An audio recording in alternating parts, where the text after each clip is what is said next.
It was an incredible game. It's the NBA Finals, the biggest stage, but the ratings were low. What's up, y'all? It's JC. If you're new, welcome to the channel. If you're a subscriber, welcome back. Now, we have a interesting topic today. So, as we know, on Thursday night, it was game one of the NBA Finals. OKC versus the Pacers. OKC was at home.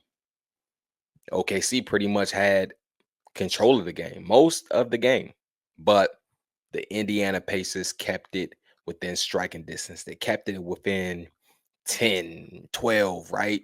And then once, clutch time came around, they got us around single digits. And we had one of the most exciting finishes, incredible finish that I've seen in a NBA finals in a while. Tyrese Halliburton. He struck again, like he's been doing all postseason. He hits the game winner, pull up midi, green bean, right? And that was a great finish that if you were watching, you enjoyed. I was at the bar. I was like, I have no dog in the fight. I'm a Rockets fan, right? But I love basketball. I love watching basketball. So I watched. I had no issue with it being OKC or the Pacers. Game one of the Pacers Thunder NBA Finals averaged a 4.7 rating and 8.9 million viewers on ABC, making it the lowest rated and least watched finals opener since Nielsen tracking began in 1988, excluding the COVID impacted 2020 and 2021 series.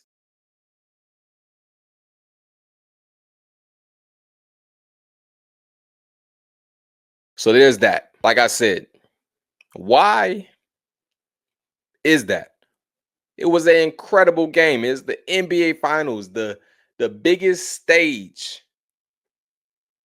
but the ratings were low. Why? Why? But in all seriousness, like I said, I'm a big hoop fan. I like watching basketball on all levels. Literally, I love watching basketball on every single level. Um, and obviously, we have two teams that who they have been performing at a high level, and that's why they're in the NBA Finals. But again, the viewership was down. Let's think about some things. What can we point to? What can we point to? Was it can you point it at can you blame it on the market sizes? You got OKC on one hand, you got Indiana Pacers on the other. Now, these aren't storied franchises. They don't have multiple championships, if I'm not mistaken. I know I don't think the Pacers have more than to do. I don't.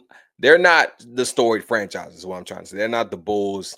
They're not the Lakers. They're not the Celtics. Um, who else? They're not the Spurs, right? They're not that. OKC. Their last time they were in the finals was 2012. Last time the Pacers were in the finals was in 2000. Both teams lost. Can you point it at the market size, like small markets, right? I don't know. Small markets people, you can say that small markets people pay less attention, right? The casual fan. If you love basketball, you don't care who's playing. Like I said, can you point it at the storylines? Like, what is the storyline? Like, I'm surprised that you got the MVP of the league and SGA in there, and it doesn't draw interest from the casual fan. The MVP of the league. You have on the other hand, and not just okay, see, it's just not just SGA. They got another all NBA player in Jalen Williams. You got another who I think is an all-star caliber player in Chet Holmgren. In about 3 years, he's going to be the sky's the limit, I should say. Got a bunch of role players, solid. Caruso, Hartenstein. Who else? You got Wiggins off the bench, Isaiah Joe knocking down the trays, Casey Wallace, Lou Dort, who can probably play in the NFL right now. On this other side, you got the Pacers. The storyline. Nobody expected him to be there. Halliburton was voted most overrated. I forgot what poll was. I forgot what report was that, but I think he was voted most overrated by his peers. And then you kind of, I see the Pacers side. You just kind of got Halliburton. He's the main attraction, if you will, when it comes to the casual fan, right? Because he's hitting these game winners. He's got the nickname what the Holly. But then you got Rick Carlisle. He's been there, done that. He's a championship winning coach with the Mavs, knocked off the Heat. What is it? Is it is it the big networks not pushing, the big media networks, I should say, not really pushing this?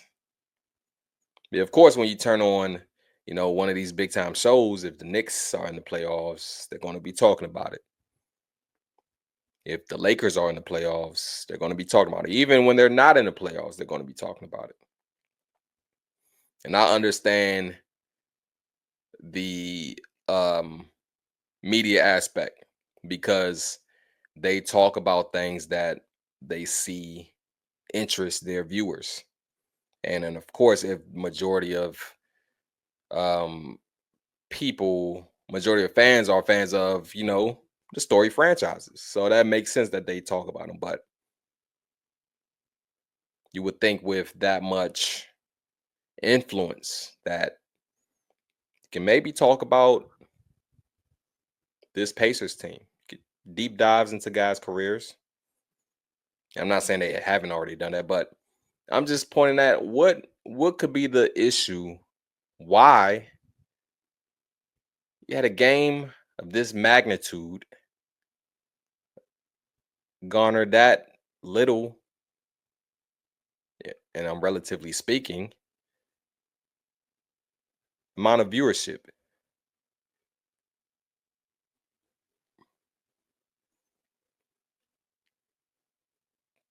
Does the NBA have to do something? Also, is it the presentation of the network is presented on?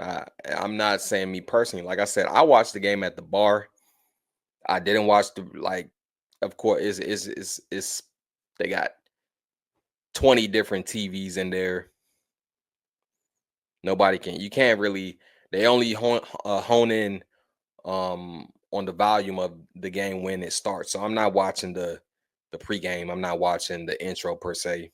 I don't know. Did they have like an intro, like a cool intro where it kind of like goes back and you see the different NBA finals, or maybe they cut it up with different shots and clips of the two teams and the marquee players. I don't know if they had that. I'm literally asking. I'm genuinely asking.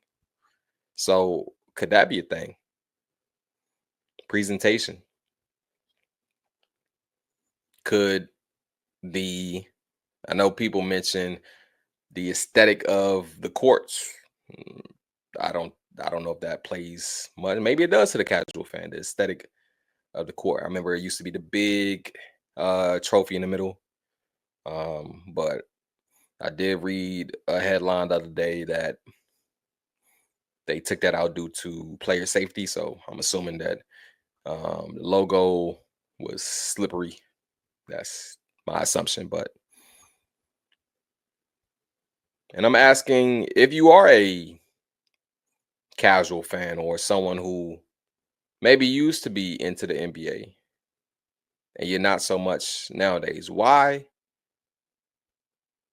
don't you tune in? Those are my thoughts. In the comments, let me know yours.